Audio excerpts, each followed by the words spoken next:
Les peurs enfantines, on en a tous eu. Le monstre sous le lit, la bête dans le placard, ces monstres et ces bruits inquiétants qui nous empêchaient de trouver le sommeil étant enfant. Ces peurs que même les bras de nos mamans n'arrivaient pas à apaiser. Je vais vous raconter ma propre expérience à ce sujet.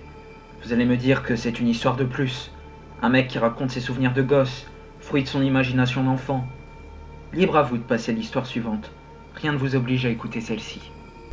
J'avais 9 ans, et j'habitais alors un petit village non loin de la frontière espagnole. Je suis né en France, mais j'ai passé la majorité de mon enfance chez ma grand-mère paternelle, dans ce petit village. J'y ai d'ailleurs mes meilleurs souvenirs.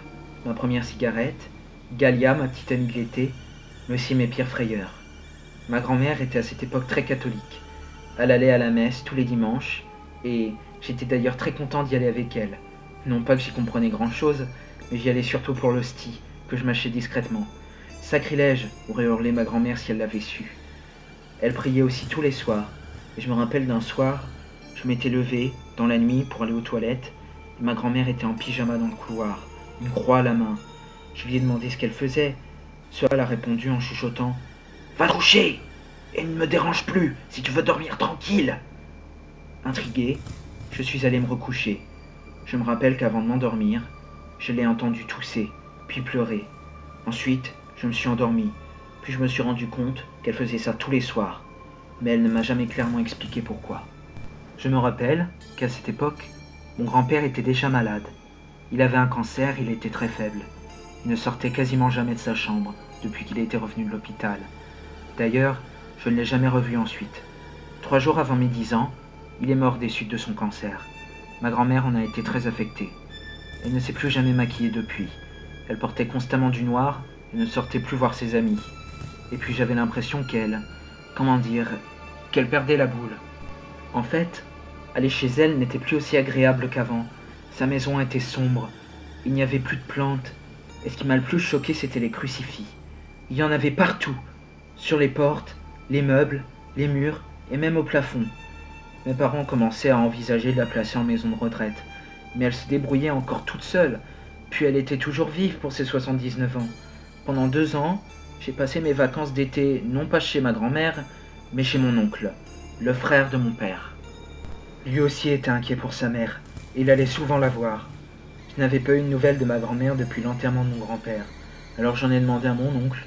Je me souviens de son regard, il y avait une immense tristesse dedans, la même tristesse que l'on ressent lorsqu'on retrouve un ami d'enfance après 20 ans et qu'on se rend compte qu'on n'a plus rien en commun.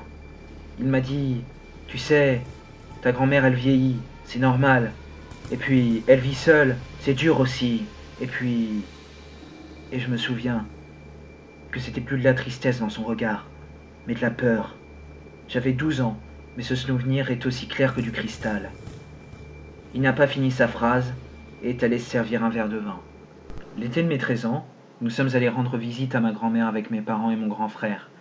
Les pompiers nous avaient plusieurs fois appelés pour nous dire qu'elle était tombée dans les escaliers ou qu'elle s'était cognée contre un meuble, et mes parents allaient lui annoncer qu'il valait mieux pour elle d'être placée en maison de retraite. Pourtant, je me rappelle que quand je l'ai revue, elle semblait toujours en forme. Elle avait vieilli, certes, mais elle avait toujours l'œil vif et de la poigne. Sa folie religieuse, elle, ne s'était pas calmée. Les crucifix étaient toujours là, et je me rappelle très bien de cette odeur qu'il y avait quand je suis entré chez elle, comme de la moisissure et de l'urine. Ce souvenir date d'il y a 8 ans. Il est possible qu'il se soit altéré, mais je suis presque sûr de cette odeur. Nous avons mangé, et elle n'a pas décroché un mot de tout le repas. Le silence était pesant, et nous nous regardions tous, sauf ma grand-mère, qui avait les yeux rivés dans son assiette. Soudain, un bruit sourd a retenti dans le silence, comme si on avait lâché un caillou sur le plancher de l'étage au-dessus de nous.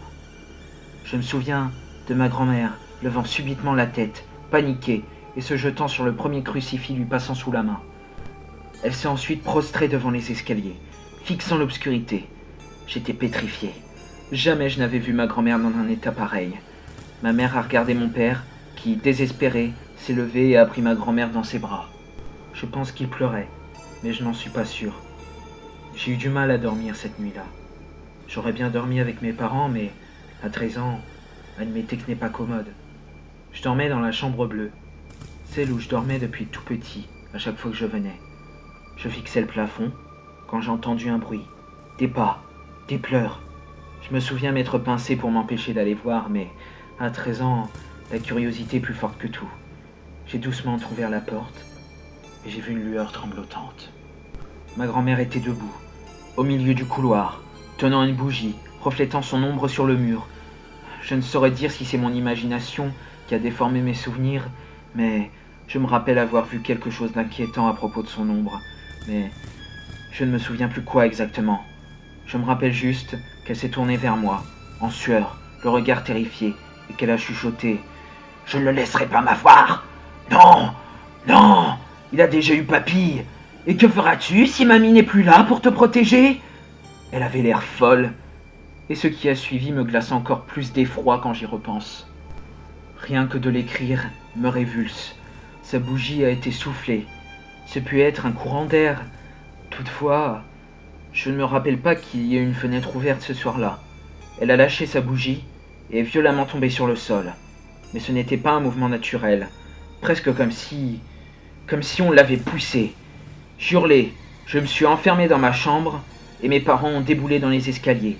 Ils ont vu ma grand-mère sur le sol, ma mère est revenue me prendre, et nous avons attendu devant la porte que les pompiers arrivent. Transférée à l'hôpital, ma grand-mère est morte quelques heures plus tard dans la nuit. Je n'ai jamais dit à personne ce que j'ai vu cette nuit-là, même si je sais que mon père et mon oncle semblaient en savoir plus qu'ils ne le laissaient paraître. On n'a jamais reparlé de toute la période qui avait précédé la mort de ma grand-mère. Et je ne suis jamais retourné dans cette maison, même pour son enterrement, quand mon père et mon oncle sont allés chercher ses vêtements. J'ai insisté pour rester avec ma mère. J'ai 21 ans aujourd'hui. Il m'arrive quelquefois d'y penser, tout particulièrement les derniers instants de la vie de ma grand-mère. Et partout où je vais, je ne peux pas rester dans le noir. Je dois toujours allumer une lumière, et s'il vous plaît, pas une bougie.